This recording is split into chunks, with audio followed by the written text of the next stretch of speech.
Well, I came to this Canada in 1984 as a student to do my grade 13 and then go to university from Kenya. And obviously, I had no relatives in Canada, so I came here and I was renting just like anybody else, any other student who was renting. I had no problems those days because it was market rent, and all they had to do is front the money that they're asking. And I had no problems. I had very good landlords and everything like that. The problem came to me when I got mentally ill and my family lost their, my father had a bit of money, so he lost his wealth. And so by that time I became political, so I'd become a refugee at that point.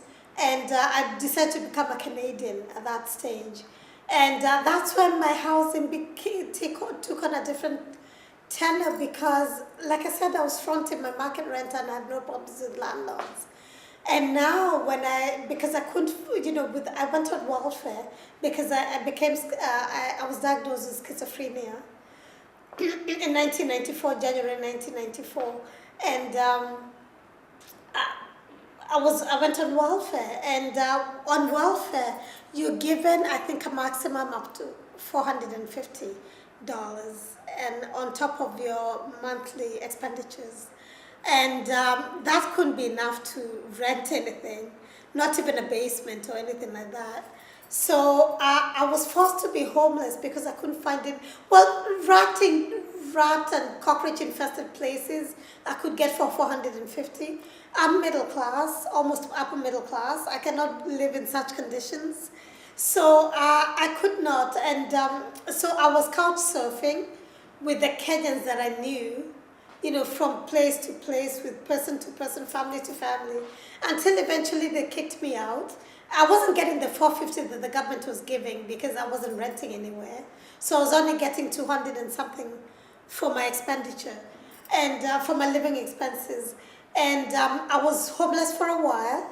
I was sleeping under a bridge, and it was very, very difficult for me because being a woman, and at the time I was homeless, it was around the fall season. It was around September, October.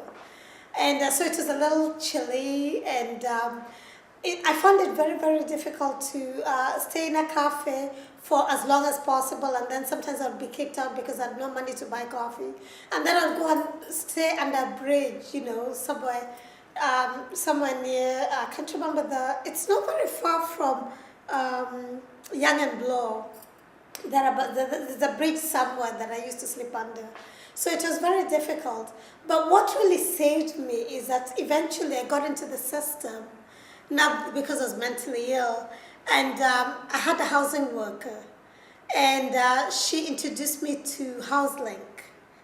And I was very lucky with my first interview at HouseLink. They offered me a place. Now I was going to be living in a co-op and sharing with 5 other people. I was going to have my own bedroom, and it was rent get to income. So this was very, very good for me because my rent, first of all, was less than $450. I think it was $139, but the government was only giving me $139 for rent because it was rent get to income.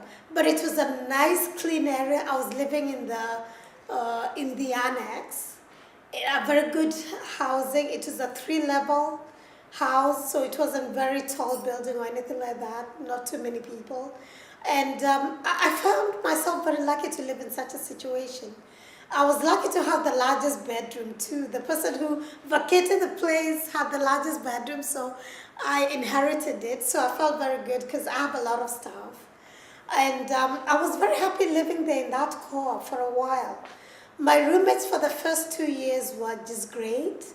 We had no problems. Everybody did their chores. We were respectful of each other's privacy, and we all got along.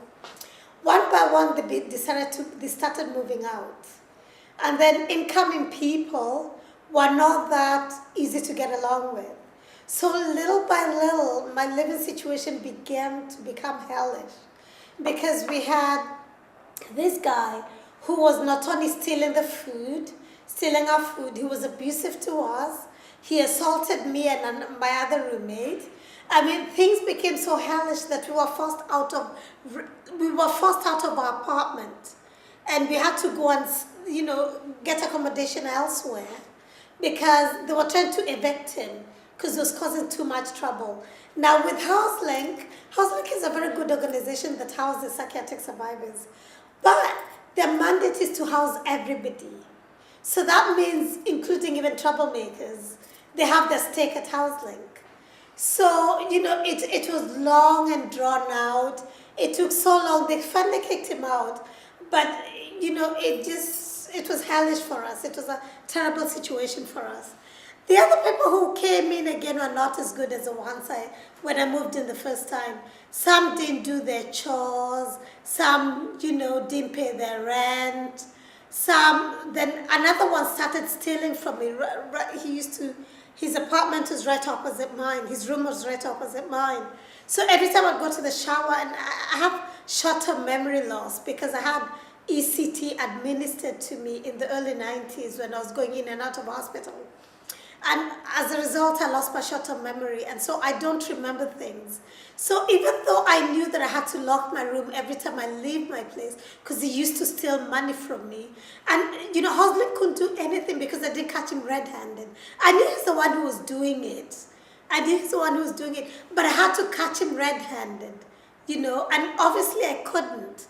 So I decided to now start looking for accommodation elsewhere because my situation had now become almost unlivable. I had someone stealing from me. I had people not doing their chores. I had, that's not the situation I'd moved into so many years ago. So I applied at City Park at College and Young. And after 3 years, they got me, I got a place. And I live now in a co-op. It's another co-op. Now this time I have my own apartment, but it's a studio. I wish it was a one-bedroom, but it's a studio.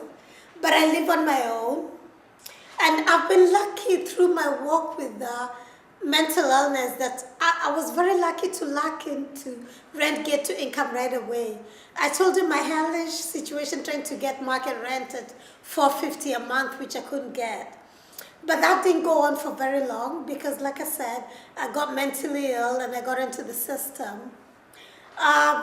It's very difficult for people. Most people are forced to live in cockroach-infested, rat-infested, dirty pig holes, for $450.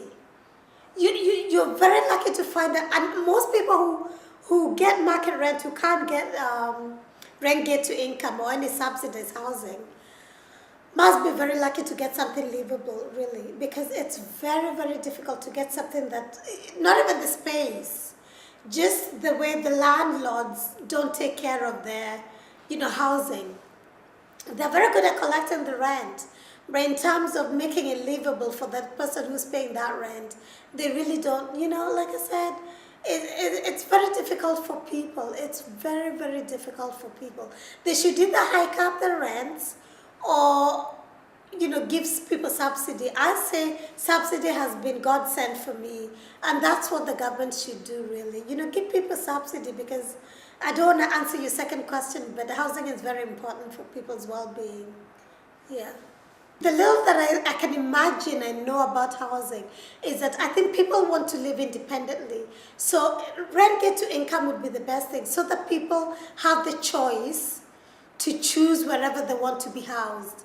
Because, to warehouse people in a certain segment of, a region in the city and say now only those people live there, I think would encumber their independence. So, giving rental supports, I think, would be the best way to go. And I think, there should be a system in place where these landlords who, I don't know, there's a term for them, where they do very little for the housing, decrepit conditions that people live under and everything like that. I mean, they should be more stringent in making sure that the housing is appropriate, it's clean, it's safe, it's livable. They should do that for people because there isn't so much, rent get to income housing available for people. I know the housing list is over, I think, 6,000, people wanted to get into, rent to income housing. So that's housing that has not been built, that is not available. And I know in the housing market, there's a lot of, because now that there's been real estate depreciation, there's a lot of empty housing in market rent right now. So that I think people should be given subsidy to rent those units.